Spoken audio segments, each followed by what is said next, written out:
పరిస్థితుల్లో అయోమయ స్థితిలో ఉన్నాం మనం. శంకరగుప్తం పాస్టర్ గారు సామ్యులు గారు తూర్పాలలో సేవ, ఆయన పెద్ద వయసు అయిపోయింది, కొడుకులు విదేశంలో ఉన్నారు. ఎవరైనా సహకారంగా ఉంటే బాగును అని ఒక యవనస్తుని సహకారంగా పెట్టుకుని కాస్త పాడుతున్నాడు, ఆరాధన చేస్తున్నాడు, బాగా 4 మాటలు చెప్తున్నాడు అని పెట్టుకుంటే ఆ సంఘాన్ని గలిబిలి చేసేసి అక్కడే దుఃఖాలు పెట్టడానికి ప్రయత్నం చేస్తున్నాడు. ఇది వయసు పెద్దదైపోయింది, బీపీ షుగర్లు వచ్చేసాయి. యేసు ప్రభు వారితో కూడానే ఉన్నాడు. ఎవడు? ఇస్కరియోతు యోధ. ఆయనతో నడిచాడు, అద్భుతాలు చూచాడు, ఆయన్నే అమ్మేశాడు. మనం ఎంతండి? స్తోత్రం చెప్పండి గట్టిగా. రైతులో మొన్ననే 2 రోజుల క్రితం ఆ పాస్టర్ గారు అన్నారు, బాబు ఇలాగండి నా వయసు అయిపోయిందండి, ఇలా తీసుకెళ్ళానండి. కొన్ని రోజులు ఏదో చక్కగా వాక్యం చెప్పాడు, ఆరాధన చేసాడండి. ఇప్పుడు వాళ్ళని సంఘంలో ఉన్న వాళ్ళని పోగే సంఘము పెట్టేస్తాడు. సామ్యులు గారు అలాగా వాళ్ళని పోగేసి పెట్టలా. అన్యజనుల మధ్యలో ఆ సంఘం, ఆ పరిచర్య అంటే నాకు చాలా సంతోషం వేస్తుంది. దేవునికి స్తోత్రం. అన్యజనులు ఎప్పుడు మందిరానికి వెళ్ళినటువంటి వారు అసలు ఈ ప్రాంతానికి అయినా ఒక దీపముగా దేవుడు వెలిగించి ఒక దీప స్తంభముగా నిలబెట్టాడు క్రైస్తవం లేని రోజుల్లో. అన్యజనుల మధ్య నన్ను కూడా సభలెట్టి ఒకసారి పిలిచారు. విజయవాడ పాస్టర్ గారు ఎవరో వచ్చేవారు ప్రతి సంవత్సరం, గుడివాడ అయినా. నన్ను కూడా సేవ ఆరంభంలో ప్రోత్సహించింది సామ్యులయ్య గారు, రతన్ గారు. ప్రభుకు మహిమ కలుగును గాక.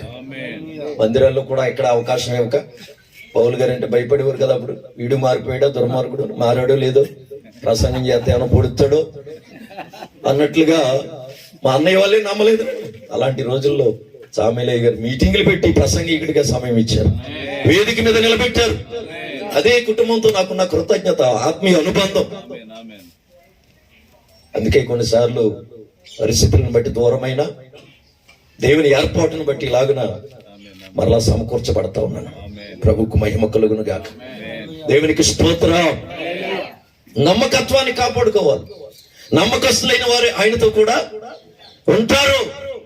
మొన్న మధ్య యవనస్తుడు ఆ అమ్మట 12 సంవత్సరాలు 8 సంవత్సరాలు విదేశంలో ఏకదాటిగా కష్టపడి అందరూ చిన్న చిన్న బిల్డింగ్లు కట్టుకుంటున్నారు. నేను కూడా చిన్న డాబా కట్టుకుందాం, వెళ్ళిన తర్వాత ఆ డాబాలో నివాసం ఉండొచ్చు, పిల్లలకు పెళ్లిళ్ళు చేయొచ్చు, ఎంతకాలం ఈ తాటికింట్లని. కొన్ని సంవత్సరాల కష్టాతీతం. ఏమండి, భర్తకు పంపితే తాగుపోతాడు, లేకుండా చేసేస్తాడు. అమ్మగారింటికి పంపితే, మీ అమ్మగారింటికి పంపిస్తామంటే అని ఇంటికి వెళ్ళిన తర్వాత జుట్టు అట్టుకుని తన్నుతాడు అని కొడుకు బీటెక్ చదువుతున్నాడు కదని కొడుకు పంపించిందట. 10 సంవత్సరాల కష్టాతీతం. తర్వాత వచ్చి పునాది వేద్దామని, బాబు బ్యాంక్ వెళ్ళి డబ్బులు పెట్టుకోద్దాంరా అంటే వాడు ఆ మాట ఈ మాట చెప్పి తప్పించుకుంటున్నాడు. తర్వాత అసలు విషయం బయటపడింది. గట్టిగా మందలిస్తే ఏమంటే మత్తు మాత్రలు మింగేసాడు. హాస్పిటల్లో పెట్టారు. బ్యాంకులో చూస్తే ఒక 1000 రూపాయలు కూడా లేవు. ఆడు ఉండటానికి ఒక డాబా కడదాం అనుకుంది. విదేశం వెళ్ళిన తల్లి సంవత్సరాలు కష్టపడింది. బిర్యానీలు, బీర్లు, ఫ్రెండ్స్ తో బీచ్లు, క్లబ్లు, పబ్బులు తిరిగి పల్స్ రోడ్డు తీసుకుని చెవుకు రింగెట్టుకుని జుట్లు పెంచుకుని తిరిగి తల్లి కష్టార్జితం అంతా వ్యర్థం చేశాడు. అంటే కన్న కడుపును పుట్టిన బిడ్డలు కూడా నమ్మటానికి లేదు. అందుకే ప్రభు ఒక్కడే నమ్మదగిన వాడు. ఆమేన్. ఆయన ఒక్కడే నమ్మదగిన వాడు. పౌలు గారు అంటారు, మనము నమ్మదగని వారమైనను ఆయన. ఆ నమ్మదగినటువంటి ఆయనతో ఎవరుంటారో తెలుసా? ఎవరు పడితే వారు ఉండరు. నీకు అప్పగించినటువంటి సేవ కావచ్చు, నీ కుటుంబం కావచ్చు, నీ తల్లిదండ్రులు కావచ్చు, భార్య భర్తల అనుబంధం కావచ్చు, నువ్వు చేసే ఉద్యోగం కావచ్చు, వ్యాపారం కావచ్చు, ప్రతి విషయంలో నమ్మకమ్మగా ఉన్నప్పుడే ఆయనతో కూడా ఉండే అర్హతను సంపాదించుకుంటావు. ఆమేన్. అందుకే ప్రకటన గ్రంథంలో అంటాడు, కొద్ది దినములు మీకు శ్రమ కలుగును, అయినను మరణము వరకు నమ్మకముగా ఉండము, నేను నీకు జీవ కిరీటం ఇస్తాను. ఆమేన్. సామ్యులు గారు జయవతి గారు ఆ జీవ కిరీటం పొందుకోవటానికి వెళ్ళిపోయారు. ఈ భూమి మీద ఆర్థిక ఇబ్బందులు, ఎన్నో శ్రమలు, కళ్ళారా కొన్ని చూచాను, తిరస్కారాలు, నిందలు, అవమానాలు భరించి కిరీటం పొందుకోవటానికి వెళ్ళిపోయారు. ఆమేన్. ప్రభు అంటున్నాడు మరణం వరకు నమ్మకంగా ఉండాలంట. ఆమేన్.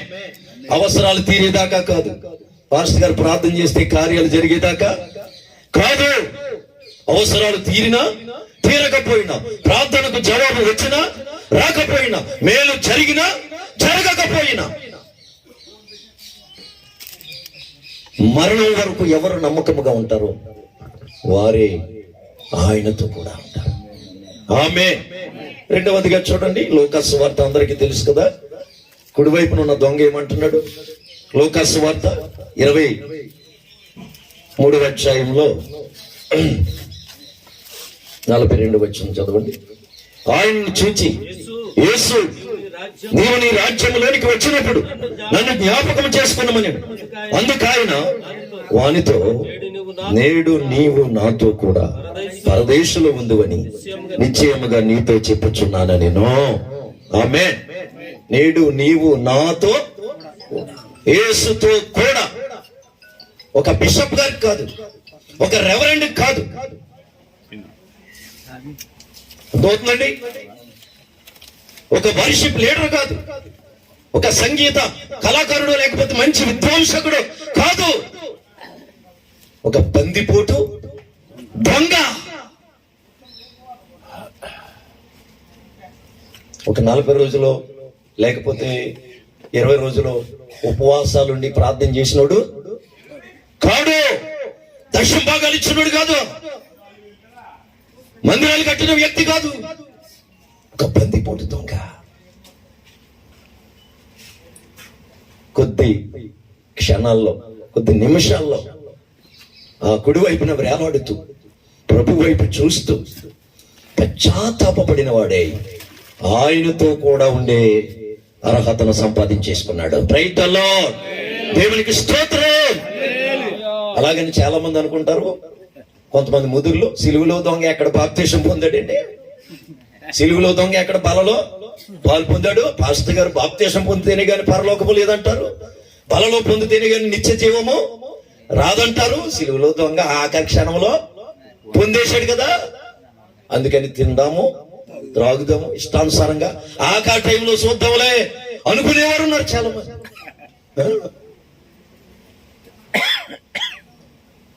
ఆ దొంగకి అవకాశము భూమి మీదక లేదు. నీకు అవకాశం ఉంది. ఎన్నో ఏళ్లుగా ప్రభువు నీతో మాట్లాడుతున్నాడు, ఎన్నో సంవత్సరాలుగా వాక్యం నిన్ను దర్శిస్తా ఉంది. సమయం ఉన్నప్పుడే, ప్రభువు దర్శిస్తున్నప్పుడే పశ్చాత్తాపపడాలి. ఈ కుడివైపునున్న దొంగ ప్రభువుతో కూడా ఉండేటువంటి అర్హతను సంపాదించుకోవటానికి గల కారణం ఏమిటంటే పశ్చాత్తాపం. పశ్చాత్తాపానికి మించిన ప్రాయశ్చిత్తం మరొకటి లేదు. పాపము చేయని వారు ఎవరూ లేరు. చిన్న పెద్ద అందరూ పాపం చేసిన వారే. ఆ మాటకొస్తే మీకు అందరికంటే నేను ఎక్కువ పాపాలు చేసిన వాడిని.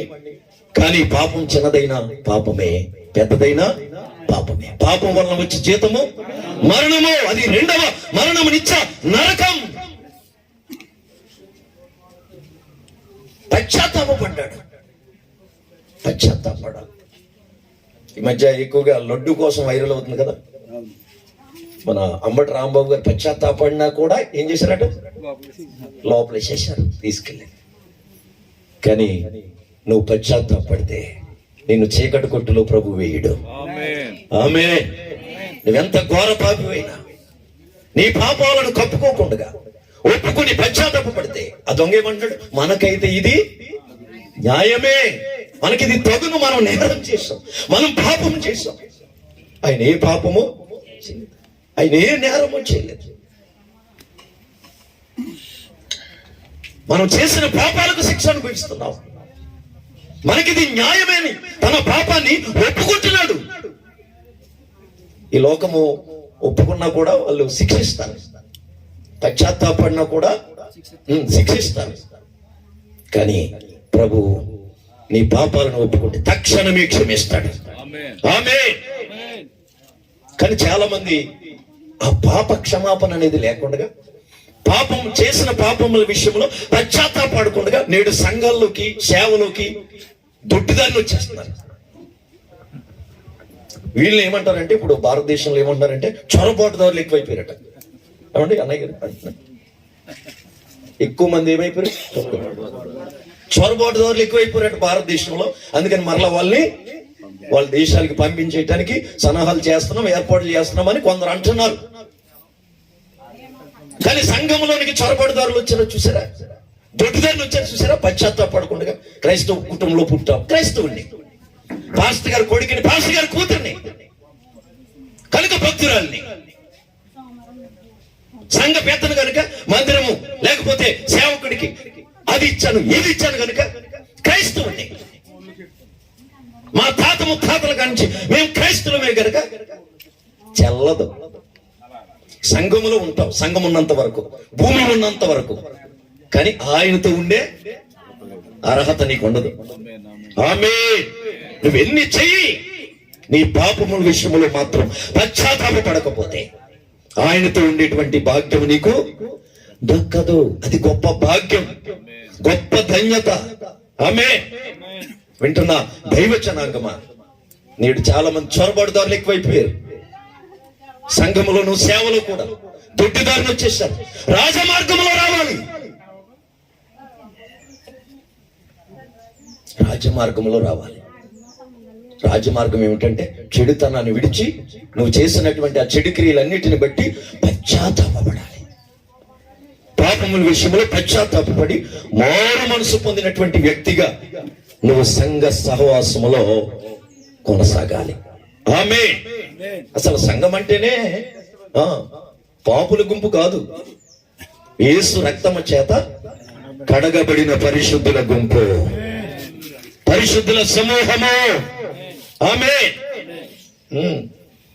అందుకని ప్రభు ఏమన్నాడంటే, మీరు పాపములో ఉండి చనిపోతారు, నేనుండే చోటుకి మీరు రాలేరు అంటాడు. ఎవరిని? ధర్మశాస్త్రం అంతా తెలిసిన వాళ్ళని. ఉందండి మాట. ఎవరైనా సహకరించిన సేవకులు చాలా మంది ఉన్నారు కదా. వాస్తవానికి విశ్వాసుల కంటే సేవకులు ఎక్కువ ఉన్నారు ఇక్కడ కదండి. సేవకుల కుటుంబం, యాజక కుటుంబం, సేవకురాల యొక్క కార్యక్రమం కొరకు ఇంతమంది దైవ సేవకులను దేవుడు సమకూర్చాడు. ఆమేన్. ఎవరికి దొరకలేదండి ఇంకా. అయ్యయ్యో, మీరు యోహాను సువార్తలోనే ఉంటది అన్నమాట. కాదండి, నేను అది కాకుండా ఇదిగోండి 8వ అధ్యాయం, యోహాను సువార్త 8వ అధ్యాయం 21వ వచనం చదవండి. మరి ఒకప్పుడు ఆయన, నేను వెళ్ళిపోచున్నాను, మీరు నన్ను వెతుకుదురు గాని మీ పాపములోనే ఉండి చనిపోవుదురు. వెతుకుతారంట గాని ఆదివారము వస్తారు గాని అది ఇవి చేస్తారు గాని ఎందులో ఉండి చనిపోతారట? పాపములోనే ఉండి చనిపోవుదురు. ఒక వ్యక్తి పాపములో ఉండి చనిపోతే నేను వెళ్ళిన చోటికి రాలేరని ప్రభు చెప్తా ఉన్నాడు. ఆమేన్. నేను వెళ్ళిన చోటికి మీరు రాలేరని వారితో చెప్పాను. ఆమేన్. పాపం చిన్నదైనా పెద్దదైనా పశ్చాత్తాపపడండి. పాపాన్ని కప్పుకోకూడదు. వాళ్ళు చేయలేదా, వీళ్ళు చేయలేదా, ఆ మాటకు వస్తే ఈ రోజుల్లో ఇవన్నీ మామూలే. అలాగైతే లోకంలో ఉండు, సంఘంతో నీకు పని ఏంటి? ప్రభుత్వం నీకు అవసరం ఏంటి? లోకస్తుడిగా బ్రతుకు. ఆయన ఏమైనా నిన్ను బలవంతం చేస్తున్నాడా? కొంతమందికి లోకము కావాలి, సంఘము కావాలి, దేవుడు కావాలి, దైవము కావాలి. పాపాన్ని విడిచిపెట్టకపోతే, పాపం విషయంలో పశ్చాత్తాపపడకపోతే, పాపంలో ఉండి ఒక వ్యక్తి చనిపోతే, ఇందాక సేవకులు చెప్పారు, వేదనకరమైన రెండు స్థలాలు, ఒకటి పాతాళం, మరొకటి పరలోకం.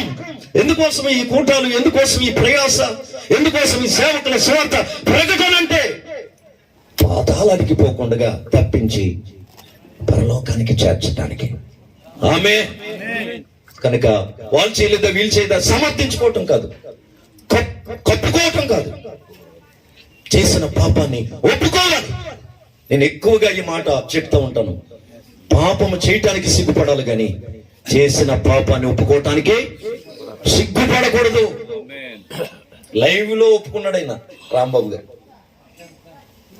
నాకు ఒత్తిడి ఎక్కువైంది, నేను ఆ మాట అనకూడదు కానీ తొందరపడి అనేసనని ఒక అన్యుడు, ఒక లోకస్తుడు నోరు జారినందుకు నోరు జారని ఒప్పుకున్నాడండి ఆయన. అది దాన్ని బట్టి కూడా నేను ఈ మాట జ్ఞాపకం చేస్తున్నాను. ఆయనకి సంఘం అంటే, సహవాసం అంటే, వాక్యం అంటే, రక్షణ అంటే, మారు మనసు అంటే ఏమీ తెలియని ఒక వ్యక్తి. నేను ఆ మాట అనకుండా ఉండకపోవాల్సింది, పొరపాటు అయ్యిందని ఒప్పుకున్నాడు. ఈ రోజున సంఘంలో ఒప్పుకుంటారా? సహవాసంలో ఒకరికొకరు ఒప్పుకుంటున్నారా? కప్పుకుని ముఖాలు మార్చుకుని ఒకరికొకరు వేరే దూరం అయిపోయి ప్రభుతో ఉండేటువంటి ఆ చోటు అర్హతను పోగొట్టుకుంటున్నారు, కోల్పోతున్నారు.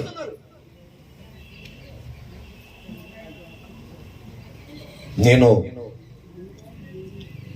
సేవకులు కాళ్ళు పట్టుకుని నా పాపాలు ఒప్పుకున్నాను. నేను దేవుని దగ్గర దేవుని కాళ్ళు పట్టుకుని ప్రార్థనలో పాపనైనా నన్ను క్షమించు ప్రభువా అని పదే పదే అడగటం చాలా తేలిక, చాలా సులువు.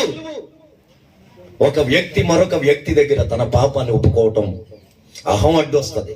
ఏమంటే వస్తుంది? అందుకే ప్రభు ఏం చెప్పాడంటే, నా దగ్గరే కాదు మీ పాపాలు ప్రార్థనలు ఒప్పుకోవటం. ప్రతి శనివారం తలస్నానం చేసేసి పాపినైనా నన్ను క్షమించు ప్రభు అని ప్రతి శుక్రవారం తలస్నానం చేసే అలా నోటితో నా దగ్గర కాదు ఒప్పుకోవటం, మీ పాపములు ఒకరితో ఒకరు ఒప్పుకోనండి అన్నాడు. ఆమేన్. లేకపోతే ఆ పాపమే ఆయన ఉండే చోటికి మనల్ని వెళ్ళనివ్వకుండా ఏం చేస్తుంది? అడ్డుగా ఉంటది. మూడో మాట చెప్పేసి నేను ముగిస్తాను. ఆయనతో కూడా ఉండేటువంటి ఆ భాగ్యం, ఆ ధన్యత ఎవరికంటే ప్రకటన గ్రంథం చూడండి, 3వ అధ్యాయం 21వ వచనం చదవండి. నేను జయించి నా తండ్రితో కూడా ఆయన సింహాసనం నందు కూర్చుండి ఉన్న ప్రకారం జయించు వారిని నాతో కూడా నా సింహాసనం నందు కూర్చుండనిచ్చేదను. సంగములతో ఆత్మ చెప్పుచున్న మాట చెవి గలవాడు వినును గాక. ఆమె వింటున్నారా?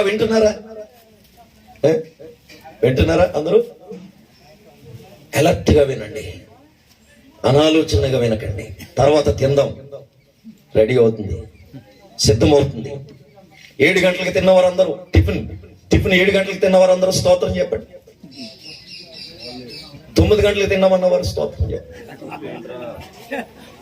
ఏమంటే ఏమంటాడో ఈయన అని తంట కదా. మిమ్మల్ని ఏదో అనాలని కాదు. ఇంతకుముందు 7 గంటలకే టిఫిన్ చేసేవారు, ఇప్పుడు 10 గంటలైనా.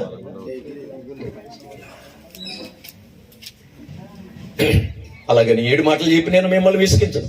ఈ 3వ మాటతోనే ముగించబోతున్నాను.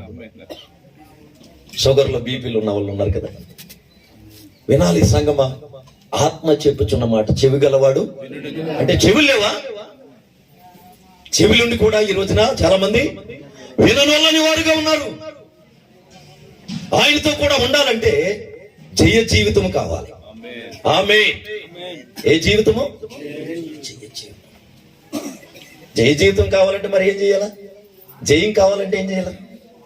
విజయం కావాలంటే పోరాడాలా. అందుకే ఇందాక సేవకులు ఎవరో జ్ఞాపకం చేశారు, భూమి మీద మన జీవిత దినములు యుద్ధ దినములు. ఆత్మీయ రంగములో ఉన్నాం, ఆత్మీయ పోరాటములో ఉన్నాం. యుద్ధము ఎవరితో? RSS కాదు, వేరే డినామినేషన్ వాళ్ళతో కాదు, మన పక్క సంఘములతోటి కాదు, ఆకాశ మండలం అందున్న దురాత్మ సమూహములతో. దేవునికి స్తోత్రం.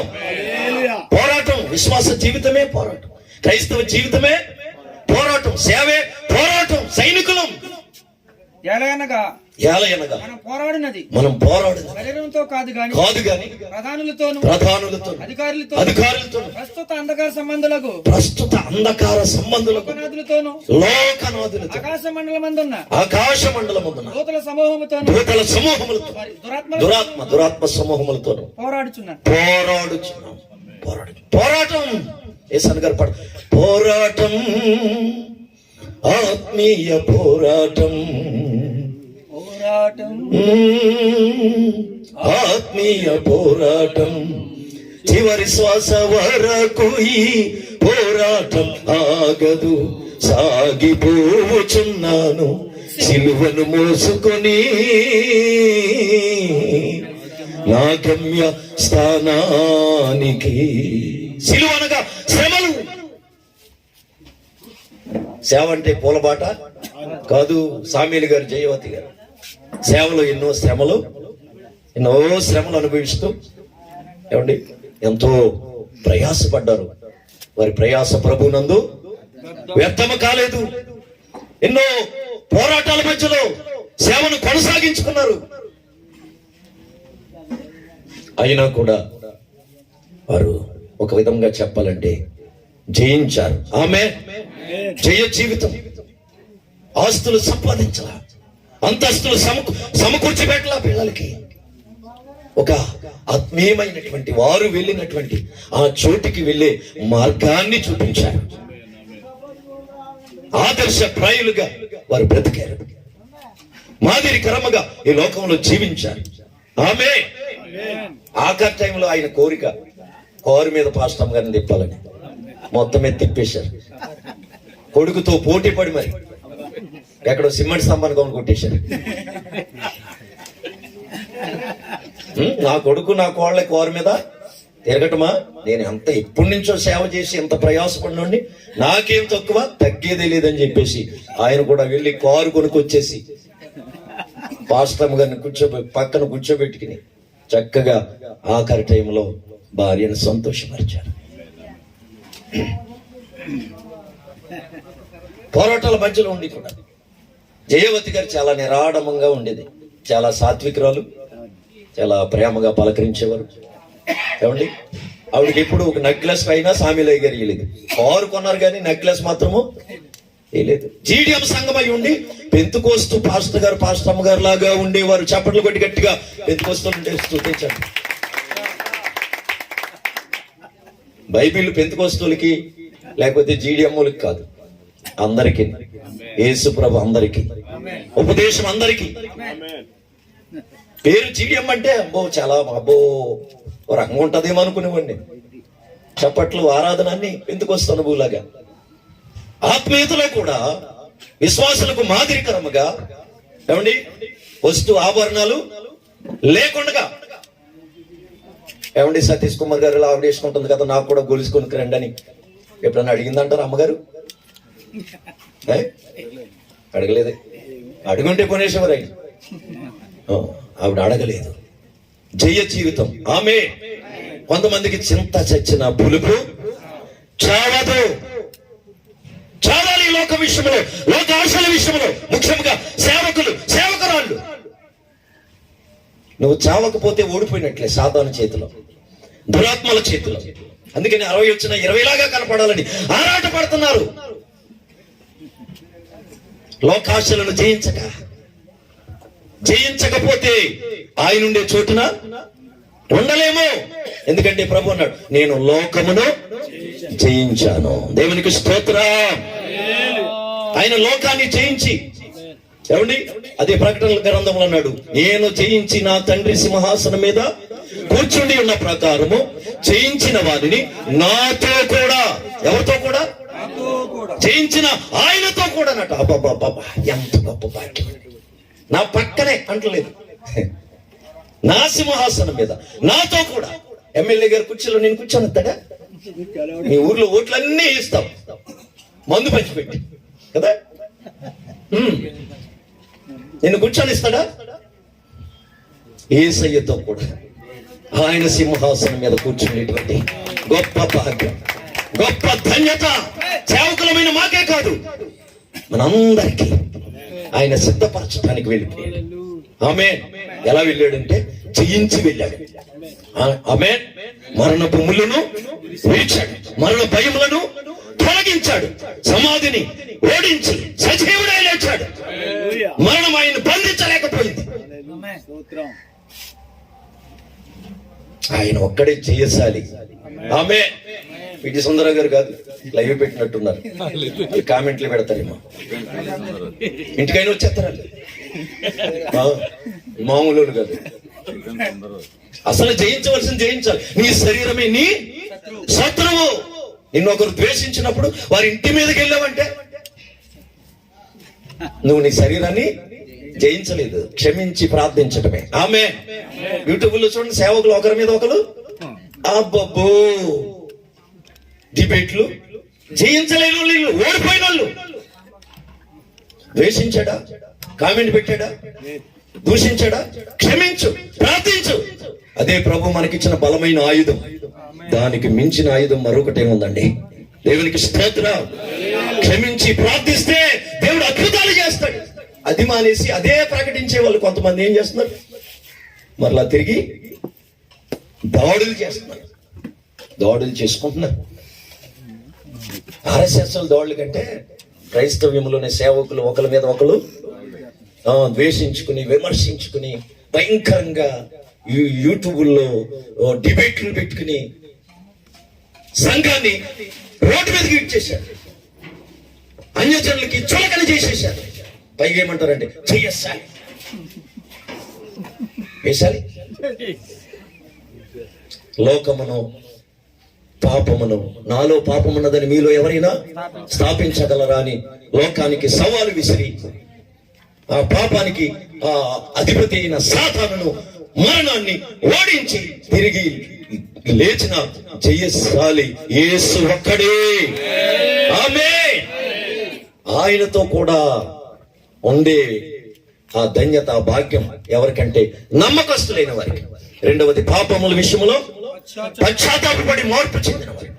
మూడవదిగా ఈ లోకాశలు, శరీర ఆశలు, ఇవన్నీ జయించిన వారికి. ఆమె మొదటి మాట చదువుకుని మళ్ళా ముగించేసుకుందాం. ఈయన వచ్చినప్పుడు అసలు మీటింగ్కి రాకూడదు బాబు, గట్టిగా చెప్పేస్తాడు, పైగా ముగించడు. గట్టిగా చెప్పేది ఏదో 3 మాటలు మొక్కుబడిగా చెప్పేసి ముగిస్తే బాగున్ను, బొమ్మను ముగించడు అని తిట్టుకునే వాళ్ళు ఉంటారు.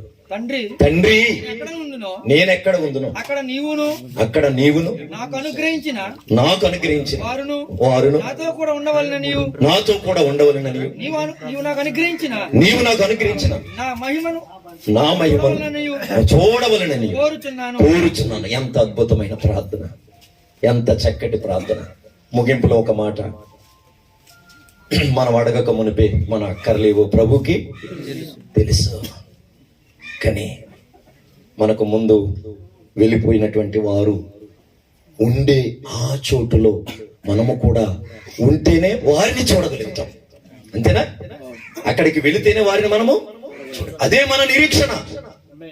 పౌలు గారు అన్నట్టు, కాగా మనము సదాకాలము ప్రభువుతో కూడా ఉందుము. ఆమేన్.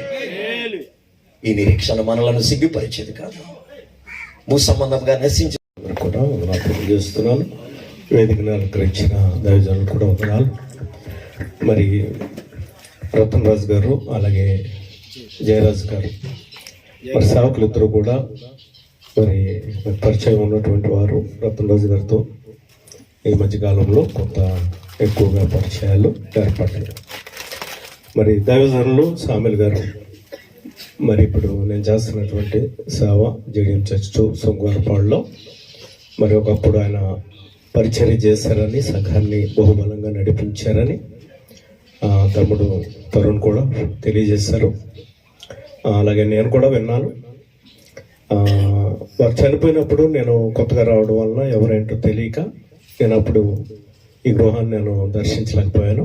తర్వాత తెలిసిన తర్వాత మరి సేవకులతో పరిచయాలు అన్నది ఏర్పడ్డాయి. ఏది ఏమైనప్పటికీ మరి కుటుంబ సభ్యులు మరి అందరికీ కూడా నా ప్రగాఢ సానుభూతిని సంఘం తరపున, కుటుంబం తరపున కూడా నేను తెలియజేస్తున్నాను. దేవుడు మిమ్మల్ని ఆదరించి ఆదుకొనుగాక. ఇంచుమించుగా క్రీస్తు పూర్వము 1800 సంవత్సరాల క్రితమే భూమి మీద ఉన్నటువంటి భక్తుడైన యోబు ధర్మశాస్త్రం రానప్పుడే ఆయనలో ఒక అనుమానం అనేది భావం అనేది ఆయనకు వచ్చింది. యోబు గ్రంథం 14వ వచనంలో మనం చూసినప్పుడు, నేను ఎక్కువగా మాట్లాడను కానీ కొద్ది మాటలు మరి తెలియజేస్తాను. యోబు గ్రంథము 14:14లో మనం చూసినప్పుడు యోబు చక్కగా ఆయనకున్నటువంటి అనుమానాన్ని ఆయన తెలియజేస్తా ఉన్నాడు. మరణమైన తర్వాత నరులు బ్రతుకుదురా, అలాగు ఉండిన ఎడల నాకు విడుదల కలుగు వరకు నా యుద్ధ దినములన్నీ నేను కనిపెట్టి ఉందును. దేవుని స్తోత్రం. ఇక్కడ మనం చూసినప్పుడు మనం మాట్లాడుకునే ఏ మాటలు కూడా మరి దైవజనుడు వారికి ఉపయోగకరం కాదు. ఎందుకు అంటే వారు 100% వారు భూమి మీద వారు మార్గాన్ని ఎన్నుకున్నారు, దైవ మార్గంలో నడిచారు. నేనే మార్గమును, నేనే సత్యమును, నేనే జీవనం అని చెప్పినటువంటి దేవాతి దేవుని యొక్క మార్గంలో వారు నడవటమే కాకుండా సంపూర్ణ కుటుంబాన్ని ఆయన మార్గంలో నడిపించారు. ఎందుకు అంటే ఆయన పునరుద్ధానమును జీవమును నేనే, నా ద్వారా తప్ప అని వాగ్దానం ఇచ్చిన దేవాతి దేవుణ్ణి వారు ఎరిగి ఉన్నారు, సేవ చేసి ఉన్నారు. తినక అవమానాలు, నిందలు ఎన్నో వారు పడ్డారు. వారి గురించి దైవ సేవకులు చెప్పినప్పుడు నా మనసులో, మదిలో, నా తలంపులో కలిగిన మాట ఏంటంటే, వారి జీవితం ఒక పరిమళ సువాసన. వారి గురించి ఆడవలసిన, దుఃఖపడవలసిన పనేమి లేదు. వారు దినములన్నీ యుద్ధ దినములన్నీ కనిపెట్టారు. వారు సడలిపోలేదు, వడలిపోలేదు, భయపడలేదు. ఎటువంటి నిందలు వచ్చినా, అవమానాలు వచ్చినా, తినకపోయినా, ఇందాక నైవేద్యాలు చెప్పినట్టుగా సప్పుడు ఏ బియ్యం కలిసినా అవి తిన్నారు, ఆరోగ్యం కలిగి మంచి పోరాడారు. వారి పరుగు కడముట్టించారు. మరి మనం ఏం చేద్దాం? మన గ్రామంలో ఉన్నవారు అనేక మంది నశించిపోతూ ఉన్నారు. ఈనాడు అనేక మంది మనల్ని కొట్టాలని చూస్తున్నారు, తిట్టాలని చూస్తున్నారు. కానీ మార్గమైన దేవుని గురించి మనం ప్రకటిస్తున్నాం, సత్య దేవుని గురించి మనం ప్రకటిస్తున్నాం, పునరుత్థానమై ఉన్నటువంటి దేవుని గురించి మనం ప్రకటిస్తూ ఉన్నాం. గనుక ఈ ఒక్క మాట నేను చెప్పి ముగిస్తున్నాను. మరణమైన తర్వాత నరులు బ్రతుకుదురా అనే అనుమానం మీకుంటే, అటువంటి అనుమానం కానీ మీకుంటే, ఎవరైనా సరే, క్రైస్తవ బిడ్డలే కాదు, ఎవరైనా సరే, ఒకవేళ మీకు అటువంటి అనుమానం ఉంటే యోహాను సువార్త 11వ అధ్యాయం 25వ వచనం మీరు ఇంటికి వెళ్ళి చదువుకోండి. లేక ఇంటికాడ ఉండి ఈ స్వరం వింటున్నటువంటి వారు మీకు ఆ బైబిల్ ఎక్కడైనా దొరికితే ఆ వచనాన్ని మీరు చదివించుకోండి. నాయందు విశ్వాసముంచువాడు మరణించినను బ్రతుకును. బ్రతికి నాయందు విశ్వాసముంచువాడు ఎన్నటెన్నటికి చనిపోడు. ఈ రోజు దైవజనుల కుటుంబము, దైవజనుల గురించి, వారి యొక్క పరిమళ సువాసన గురించి మాట్లాడాం. ఈ రోజు ఆ పరిమళ సువాసన ఏంటో తెలుసా? ఈ సువార్త. బ్రతికి ఉండగా నరులు బ్రతుకుతారు అని. మీ యుద్ధ దినములన్నీ మీరు పరిగెట్టండి, దేవునిలోకి రండి. కుటుంబం వెలివేసిందా పర్లేదు, గ్రామం వెలివేసిందా పర్లేదు, కానీ దేవుడు నిన్ను వెలివేయడు. ఆ దినాన న్యాయాధిపతి ఆయన యొద్దకు మనల్ని ఆయనతో పాటు తీసుకుని వెళ్తాడు. దేవుడి కొద్ది మాటలు దీవించును గాక. ఈ పరిశుద్ధ నామమునకు మహిమ కలుగును గాక. దైవ సేవకురాలు జయవతి గారు విడిచి వెళ్ళినటువంటి కుటుంబం అంతటిని ప్రభు ఒకని తల్లి తన బిడ్డలను ఆదరించినట్లుగా ఆదరించును గాక. ఈ కూడికలో అధ్యక్షులుగా ఉండి నడిపిస్తున్నటువంటి దైవ సేవకులకు వందనాలు తెలియజేస్తున్నాను. అలాగే నాకు ముందు శ్రేష్టమైన సంగతులు తక్కువ సమయంలోనే విలువైన మాటలు తెలియజేసిన దైవ సేవకులు ఒక్కొక్కరికి పేరు పేరున వందనాలు తెలియజేస్తా ఉన్నాను. అలాగే నా ముందు కూడా సేవకులు ఉన్నారు, అందరికీ వందనాలండి. పెద్దలు ఉన్నారు, అందరికీ వందనాలు. కుటుంబాన్ని ఆదరించడానికి చేరువచ్చినటువంటి బంధువర్గము సంఘం అంతటికి కూడా ప్రభు పేరిట నా వందనాలు తెలియజేస్తా ఉన్నాను. వెనకాల కూడా సేవకులు ఉన్నారు, అందరికీ వందనాలు తెలియజేస్తా ఉన్నాను. పరిశుద్ధ గ్రంథము నుండి సందర్భముగా యోహాను సువార్త 17వ అధ్యాయము 24వ వచనాన్ని చదువుకుందామండి. యోహాను సువార్త 17వ అధ్యాయము 24వ వచనం ఎవరైనా చదవండి దైవ సేవకులు. తండ్రి నేనెక్కడ ఉండునో అక్కడ నీవు నాకు అనుగ్రహించిన వారును నాతో కూడా ఉండవలెననియు నీవు నాకు అనుగ్రహించిన నా మహిమను వారు చూడవలెననియు కోరుచున్నాను. యేసుక్రీస్తు ప్రభు వారు శరీరధారిణిగా ఆయన జీవించిన కాలంలో చేసినటువంటి ప్రార్థన చాలా మంది పరలోకపు ప్రార్థన అంటారు కదా, నేను ఈ ప్రార్థనే పరలోక ప్రార్థన అంటాను అనమాట. ఎందుకంటే భూ సంబంధమైన అవసరాల కొరకు ఆయన అక్కడ అడగట్లేదు. మన ప్రార్థనలు ఎలా ఉంటాయంటే, ఈ అప్పులన్నీ తీర్చిన మా అమ్మాయి ఇజ్రాయేల్ వెళ్ళిపోవాలి, తొందరగా డూప్లెక్స్ బిల్డింగ్ కట్టేసుకోవాలి, ఆ అబ్బాయికి ఉద్యోగం వచ్చేయాలి, ఈ భూమి మీదే ఉట్టుకట్టుకుని ఊరేగాలి, ఉయ్యాలోగాలి అని భూ సంబంధమైన అవసరాల కొరకే మనం ఎక్కువగా ప్రార్థన చేస్తాం. కానీ ప్రభు ప్రార్థన ఏంటో తెలుసా? చాలా అద్భుతం. నేనెక్కడ ఉందునో అక్కడ నీవు నాకు అనుగ్రహించిన వారును నాతో కూడా ఉండవలెనని. ఆమేన్. హృదయం ఉప్పొంగిపోవాలి ఈ మాటకి. మనము ఓట్లేసి జైలు కొట్టి, అంటే మేము కాదు, నాయకుల్ని ప్రేమించి పార్టీల పరంగా రోడ్లెక్కి జెండాలు పట్టుకుని జైలు కొట్టి ఓట్లేసి మందు పంచిపెట్టి ఓట్లు వేయించి నాయకులను నెగ్గించిన తర్వాత వారి దగ్గరికి వెళ్ళి ఒక 5 నిమిషాలు వారితో కూర్చునే అవకాశము ఉండదు, ఎవరు. దానికి ఎవరైనా మధ్యవర్తి కావాలా? వారు మన దగ్గరికి వచ్చి మనతో ఉండే అవకాశం ఉండదు, మనం వెళ్ళినా వారితో కూడా ఉండే అవకాశం దొరకదు. సాక్షాత్తు సర్వలోక చక్రవర్తి, సర్వాధికారి అయిన దేవుడు, నిరంతరము స్తోత్రాగుడైన ప్రభు. ఆమేన్. ఆయన కోరిక, ఆయన ప్రార్థన ఏమై ఉన్నదంటే, ఆయనకు అనుగ్రహింపబడిన వారందరూ కూడా ఆయనతో కూడా ఉండవలెనని. ఆమేన్. తర్వాత ఆయన మహిమను చూడాలని. ఆమేన్. అంటే ఎవరైతే ఆయనతో ఉంటారో వారే ఆయన మహిమను చూస్తారు. మరి ఆయనతో ఎవరు ఉంటారు? ఓట్లేసి నెగ్గించినటువంటి ఆ నాయకులతో ఉండటానికే అవకాశం ఉండదు కదా. ప్రభువుతో కూడా ఉండటం అంటే అంత అసమస్య విషయమా? అందరికీ దక్కుతుందా? ఎవరు పడితే వారికి కాదు. ఎందుకంటే ఆయన పరిశుద్ధతలో మహనీయుడు. ఆమేన్.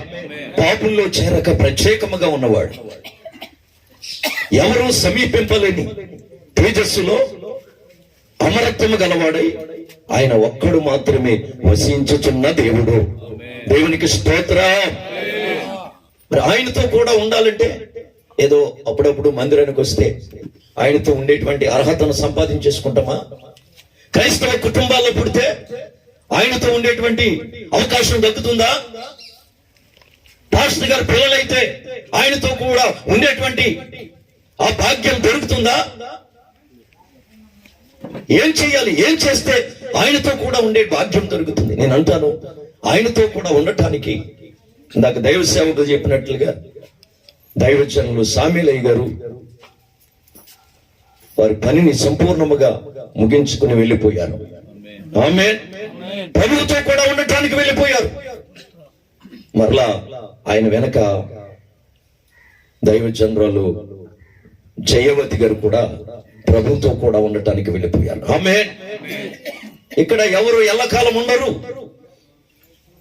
ఇక్కడ ఎవరికి శాశ్వతము కాదు. మోషే 120 సంవత్సరాలు బ్రతికాడు, లక్షల మంది ప్రజలను ఆయన నడిపించాడు. ఆయన కూడా వెళ్ళిపోయాడు. ఆమేన్. మనము కూడా వెళ్ళిపోతాం. ఎక్కడికి వెళ్తాం?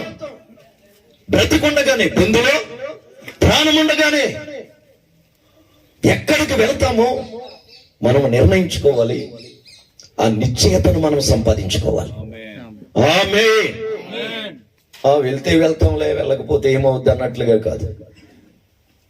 చూడండి, ఎవరు ఆయనతో కూడా ఉంటారు, ఆయన మహిమను చూస్తారు అంటే 101వ కీర్తన చదవండి, 6వ వచనం. 101వ కీర్తన 6వ చరణం చదవండి. నా యొక్క నివసించినట్లు దేశములో నమ్మకస్తులైన వారిని నేను కనిపెట్టుచున్నాను. ఆమేన్. ఆయన యొద్ద ఎవరు సదాకాలం లేక యుగయుగాలు నివసించడానికి, ఉండటానికి అర్హులు? పాటలు పాడేవారా? నాలా తెల్లబట్టలు వేసుకున్నవారా? లేకపోతే బాగా ప్రసంగాలు మర్మాలతో బోధించేవారా?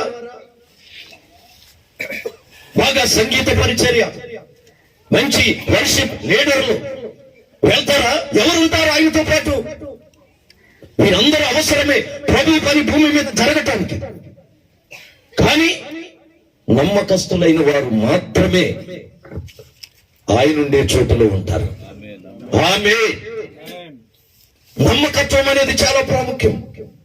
సామిలయ్య గారు, విజయవతమ్మ గారు, క్షమించండి, జయవతమ్మ గారు ఒకరి ఎడల ఒకరు ఎంతో నమ్మకముగా ఉండేవారు. నేను కొద్ది కాలం అక్కగారింటికాడ ఉండి చూచాను. పాస్టమ్ గారంటే అయ్యగారికి చాలా ప్రేమ. మేనగోళ్ళ కదా, అసలు ఆవిడికి చిన్న నిప్పు కూడా తగలనిచ్చేవారు కాదు. చాలా ప్రేమగా చూసుకునేవారు. ఆవిడ కూడా అంతే.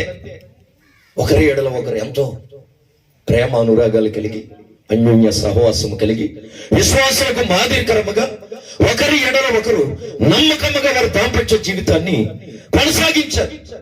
ఇది పచ్చి బియ్యము, ఇప్పుడు బియ్యము కలిసిన. ఇప్పుడు బిర్యానీలు తిన్నా ఒకరి ఎడల ఒకరికి ప్రేమ లేదు, నమ్మకత్వము లేదు. ఫ్రైడ్ రైస్ వచ్చాయి, నూడిల్స్ వచ్చాయి. ఇప్పుడు బియ్యం, పచ్చి బియ్యం కాదు. అసలు వండుకునే పనే లేదు. ఆన్లైన్ ఆర్డర్ ఇస్తే వచ్చేస్తున్నాయి. అంత సుఖం వచ్చేసినా ఒకరి ఎడల ఒకరికి ఏమి లేదు, ప్రేమ లేదు, నమ్మకత్వం లేదు. అక్రమం విస్తరించడం చేత అనేకుల్లో ప్రేమ చల్లారిపోతుంది. భార్య భర్తలు మొదటి ప్రేమను కోల్పోతున్నారు. మొన్న మధ్య ఒక ఆవిడ బిర్యానీలో పెట్టిందట. ఏంటి, మూలుగు కాదు, బిర్యానీలో పెట్టిందట మత్తు మాత్రం. ఆ మత్తులోకి వెళ్ళిన తర్వాత అక్రమం సంబంధం పెట్టుకున్నటువంటి ప్రియుడితో కలిసి తల్లిండేసి ముక్క మీద నొక్కేసి పీకి పిసికి చంపేసి. అంటే భార్యను కూడా నమ్మటానికి వీలులేని పరిస్థితులు ఉన్నాయి. అది ముందే చెప్పాడు ప్రభు. నీ కౌగిట్లో పండుకొని ఉన్నదా దాని దగ్గర నీ నోటికి. కీర్తిశేషులు సామ్యలయ్య గారు, జయవతమ్మ గారు మరి కుటుంబస్తులను విడిచి, సంఘ బిడ్డలను విడిచి మరి ప్రభు పిలుపునందుకుని హలోక యాత్ర ముగించారు. విడబడిన రతనరాజు గారి కుటుంబం, అలాగే జయరాజు గారి కుటుంబం, అలాగే కుమార్తె కుటుంబాన్ని దేవుడు దీవించి ఆదరించి బలపరచునుగాక. తెస్సలోనిక పత్రికలో రాయబడిన ప్రకారము ప్రభునందు క్రీస్తునందుండి మృతులైన వారు మొదట లేతురు అన్న దేవుని యొక్క లేఖనాన్ని మనం ఆ మాటను బట్టి మనం నిరీక్షణతో మరి ప్రభు ఎట్లా భక్తి చేస్తున్నాము. అయితే ఇది క్రైస్తవులకి అర్థమవుతుంది, అంజులకు అర్థం కాదు. ఒక మాట ఆదికాండ గ్రంథంలో ఉంటది. ఫరో యాకోబును మాట్లాడే సందర్భంలో యాకోబుని ఫరో అడుగుతారు, అయ్యా నువ్వు నీ వయసు ఎంత అని అడిగితే యాకోబు చెప్తాడు 130 అని చెప్పాలి, ఆ తదుపరి 147 అని చెప్పాలి. కానీ అయ్యా నేను నా పితరులు జీవించినన్ని సంవత్సరాలు నేను జీవించలేకపోయాను. అంటే వారి పితరులు అబ్రహాము, ఇస్సాకు వారు 100% ప్రభులో జీవించారు నమ్ముకున్న దగ్గర నుంచి. అయితే యాకోబు నా ప్రశ్న ఒక అన్యుడు అడిగితే, అయ్యా నేను 130 సంవత్సరాలు యాత్ర చేశాను, కానీ ఆ యాత్రలో ప్రభువులో జీవించినది కొంతకాలమే. ఆ 130 సంవత్సరాలు దేవుళ్ళు జీవించలేకపోయినా ఎక్కడున్నావయ్యా అంటే, అయ్యా ఇంతవరకు లాభాను దగ్గర ఉండిపోయాను. మనం అలా ఉండకూడదండి. ఈ సందర్భంగా జయవతమ్మ గారు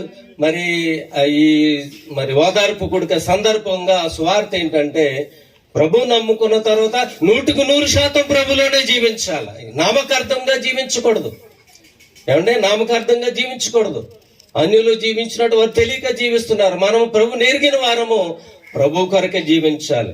ఇందాక సాక్ష్యంలో రత్నరాజు గారు చెప్పారు, వారి తల్లి గారిని శామిలయ్య గారు చేసుకునే క్రమంలో మొట్టమొదటి ఒప్పందము, ఇదిగో నేను సువార్త చేస్తాను, నా కొరకు సువార్తలోను ఉంటేనే చేసుకో అని ఒక ఒప్పందం అట.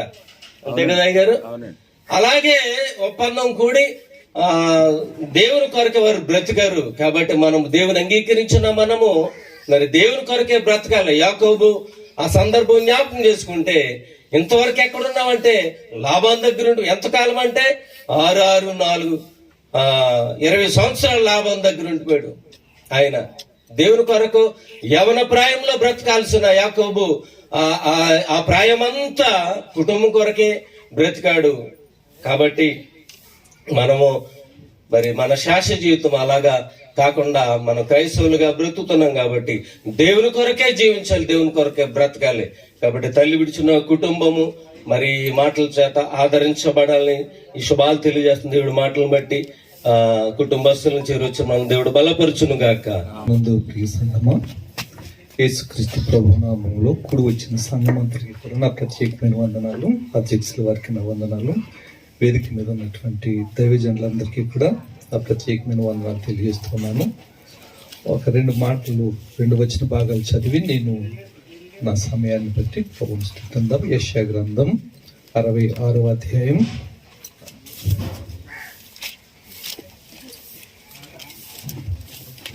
12-13 వచన భాగాలను చదువుకుందాం.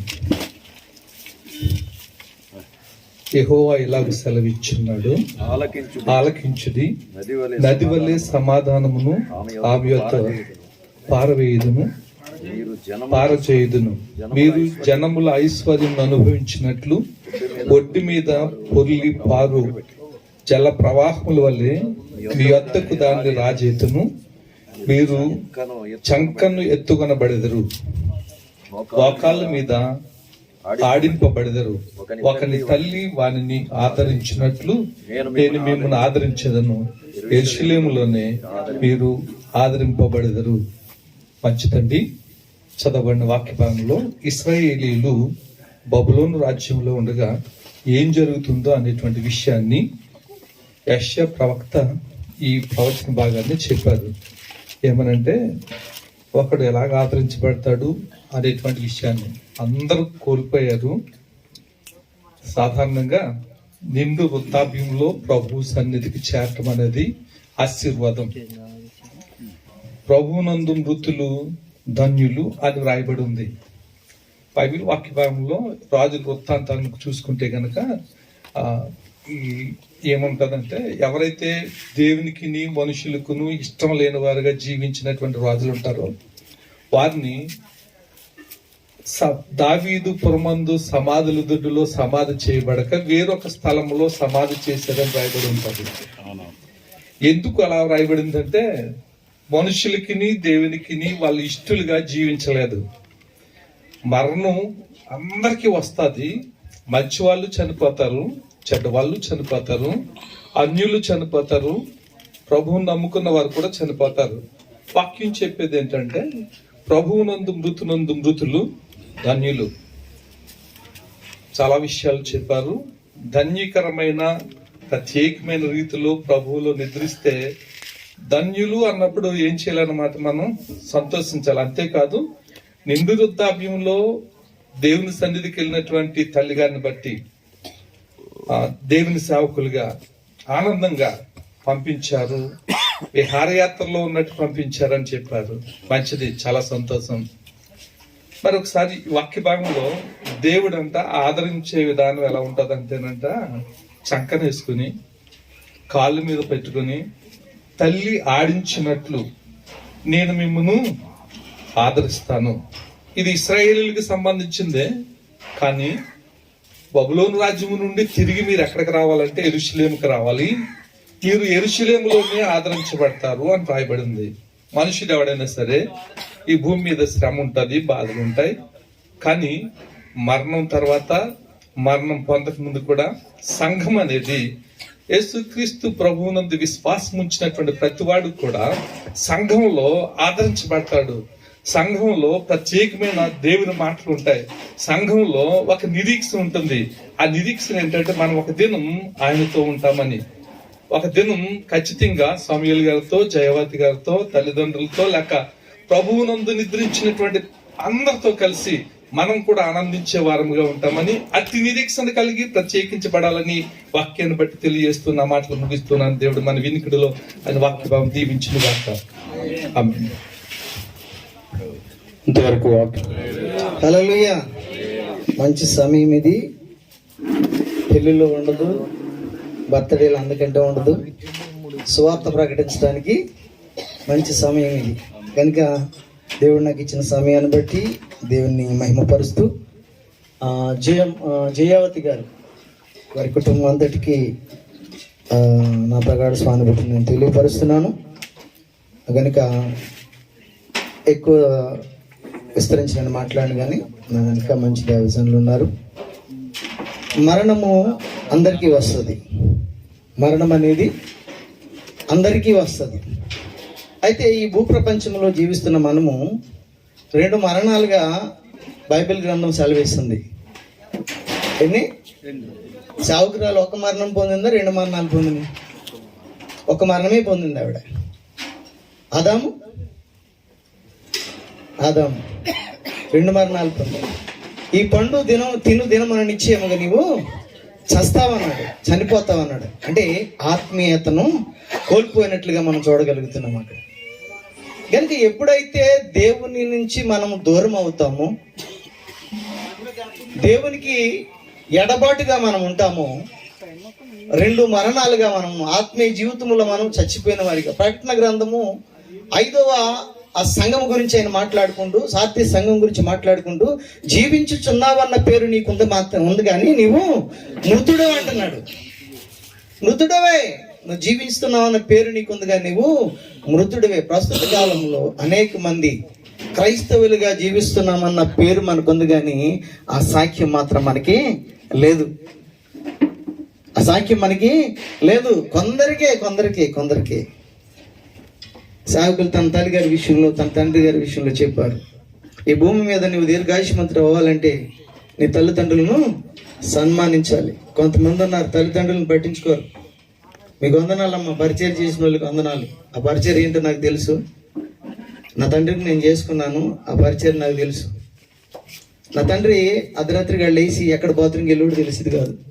మొత్తం తలుపులకి, ఆ డోర్ కట్టలకి అన్నిటికి రుద్దేసి కూడా బ్రెయిన్ స్ట్రోక్ వచ్చింది మా నాన్నగారికి. కనుక ఎందుకు నేను మాటలు చెప్తానంటే, తల్లిదండ్రులకు పరిచర్య అనేది అది ధన్యకరం. రేపన్న రోజు నీ దగ్గరికి వస్తుంది. అది ఎక్కడికి? మన దగ్గరికి వస్తుంది. నువ్వు కనుక తల్లిదండ్రులను సేదరించుకుంటే కనుక, అసహించుకుంటే కనుక నిన్ను చూసే దిక్కు కూడా ఉండదు నీకు. చాలా జాగ్రత్త.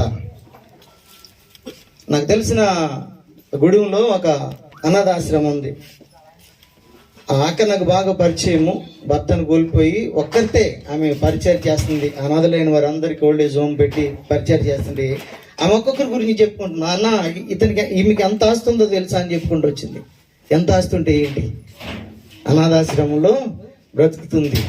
కానీ పెంచిన వారు ఒక ఉన్నతమైన స్థితిలోకి వచ్చిన తర్వాత తల్లిదండ్రులు తీసుకుని వెళ్ళి అనాథాశ్రమాల్లో వదిలిపెట్టుతున్న సందర్భాలు. చాలా జాగ్రత్త అని చెప్తున్నాను. ఆలోచన చేద్దాం. ఈ భూమి మీద నువ్వు బ్రతుకుండగానే ప్రభువుని తెలుసుకో. నువ్వు ప్రభువుని తెలుసుకుని జీవిస్తే కనుక ఇక్కడ కన్ను మూసిన తర్వాత అక్కడ తెలుస్తావు. హల్లెలూయా. కన్ను మూస్తే కనిపించదురా ఈ లోకం, ప్రభు యేసుని నమ్మి నీవు చేరరా పరలోకం. కన్నీరంటూ లేనిదిరా ఆలోకం, కష్ట నష్టాలంటూ ఉండవురా పరలోకం. కన్నీరంటూ లేనిదిరా ఆలోకం, కష్ట నష్టాలంటూ ఉండవురా పరలోకం. కన్ను మూస్తే కనిపించదురా ఈ లోకం. ప్రభు యేసుని నమ్మి నీవు చేరరా పరలోకం. నీ చదువు నీ జ్ఞానం చేర్చదు ఆలోకం. నీ అందం నీ సౌందర్యం చేర్చదు ఆలోకం. నీ నీతి క్రియల నిన్ను చేర్చునురా పరలోకం. నీ నీతి క్రియల నిన్ను చేర్చునురా పరలోకం. ఆ మంచి మార్గమున ఎంచుకోవో సోదరుడా, ఆ మంచి మార్గమున ఎంచుకోవో సోదరి. ఏమి వెళ్తాయంట మన వెనకాల సేవకుడు సేవకురాలు వారు చేసిన పరిచర్య ఈరోజు వారి కుమారులు కొనసాగించడానికి వారు వేసిన పునాది స్థిరమైన పునాదిగా ఉన్నది కాబట్టి ఈరోజు వారి యొక్క బిడ్డలు సేవా పరిచర్యను కొనసాగిస్తున్నారు. నేను ఒక మాట చెప్పి నేను ముగించిపోతున్నాను. జయావతి గారు తన భర్త సామ్యుల్ గారు వారు ఈ భూమి మీద ఏదైతే నీతి క్రియలు జరిగించారో ఆ క్రియలు మాత్రమే వారి వెంట వెళ్తాయని బైబిల్ గ్రంథం చదివిస్తుంది. వారి క్రియలు వారి వెంట పోవును, వారి క్రియలు వారి వెంట పోవును. నా ప్రియ స్నేహితుడా, ఓ సావుకుడా, నేను ఒక మాట చెప్పగలుగుతాను. ఈ భూమి మీద జీవిస్తున్న మనము చనిపోతే నేను దేవుని ఎదుర్కొంటాను, పరదేశంలో ఉంటానన్న ధైర్యము ఎంతమందికి ఉంది? ఒకసారి మనం పరిశీలన చేసుకుందాం, గుండెల మీద చేసుకున్న పరిశీలన చేసుకుందాం ఒకసారి. ఈ లోకం శాశ్వతం కాదు, ఈ లోకము శాశ్వతం కాదు. అనేక మంది కూడా చనిపోయిన స్థితిలో ఉన్న సందర్భాలు కనపడుతున్నాయి. నేను మొన్న గల్ఫ్ దేశాలు కొన్ని దేశాలు చూస్తే సేవకులు చాలా మంది చనిపోయి ఉన్నారు అక్కడ చాలా మంది. ఎందుకు చనిపోయారు అంటే ఆత్మీయ స్థితిలో వాళ్ళు పడిపోయారు. చాలా జాగ్రత్త నేను చెప్తున్నాను. అపోస్తలుడైన పౌలు అంటున్నాడు, నా పరుగు నేను కడముట్టించుతున్నాను, నా కొరకు నీతి కిరీటం ఉందని చెప్తున్నాడు. అలా చెప్పగలిగేవారు ఎంతమంది ఉన్నారు? మనం పరీక్ష చేసుకోవాలని ఒక దేవుని సేవకునిగా తెలియపరిచిన మాటలు ముగిస్తున్నాను. అటు కృప పరిశుద్ధాత్మ దేవుడు మనందరికీ దయచేయను గాక. ఆమేన్. ఈ పరిశుద్ధమైన నామానికి స్తోత్రాలు. సమయించిన దైవ సేవకులకు వందనాలు. ఈ వేదికను అలంకరించిన దైవ సేవకులందరికీ నా హృదయపూర్వక వందనాలు. మరి జయవతమ్మ గారు, సామ్యుల్ గారు వీరిద్దరు కూడా ఆత్మీయమైన వారు. ఎందుకంటే చిన్నప్పటి నుంచి నాకు తెలుసు బాగా, వీళ్ళు నేను పెరిగాను. ప్రభునందు ప్రియమైన వాళ్ళరా, ఈ యొక్క భూమి మీద తల్లిదండ్రులుగా మనం అందరము ఉన్నాం, బిడ్డలను కన్నాం, పెద్దవారిని చేసాం. ఈ రీతిగా భూమి మీద ఆస్తి అంతస్తులు చదువు ధనము సంపాదించుకున్నాం. ఇవన్నీ సంపాదించుకోవడానికి దేవుడే సామర్థ్యం దయచేస్తాడు దేవుడు.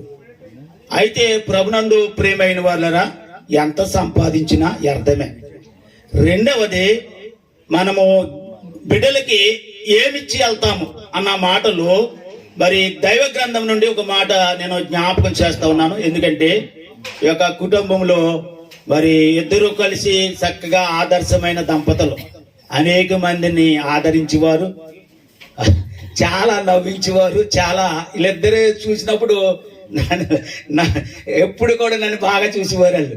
అయితే ప్రభునందు ప్రియమైన వాళ్ళరా, దేవుని మాటలు నేను జ్ఞాపకం చేస్తున్నాను. ఇప్పుడు దేవుని మనం పరలోక రాజ్యంలోకి వెళ్ళాలి అని మనం అంటున్నాం, నిజమే. ఎక్కడున్నా మనము మరి దేవుడు తెలుసుకున్న మనము సహోదరి ప్రేమ ఉంటే పరలోకం వెళ్తాం. దేవునికి స్తోత్రం, హల్లెలూయా. దేవుడు మరి అది అగాపే ప్రేమ అంట, అది అంతస్తు చూడని ప్రేమ అంట, అది స్థితిగతులు చూడని ప్రేమ. ఎవరినైనా ప్రేమిస్తుందంట దేవుడు ప్రేమ. అలాగే సాటి సహోదరుని ప్రేమిస్తే దేవుని రాజ్యం వెళ్తాం. మరి 10 ఆజ్ఞలు నెరవేర్తాక ప్రేమే కదా ప్రభునందు ప్రియమైన వాళ్ళరా.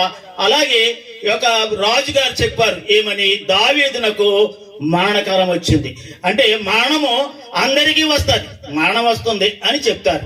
అయితే సమీపించి అతడు తన కుమారుడైన సొలొమోనుకి లాగున ఆజ్ఞాపించాడంట, లోకులందరూ పోవలసిన మార్గం నేను పోవచ్చున్నాను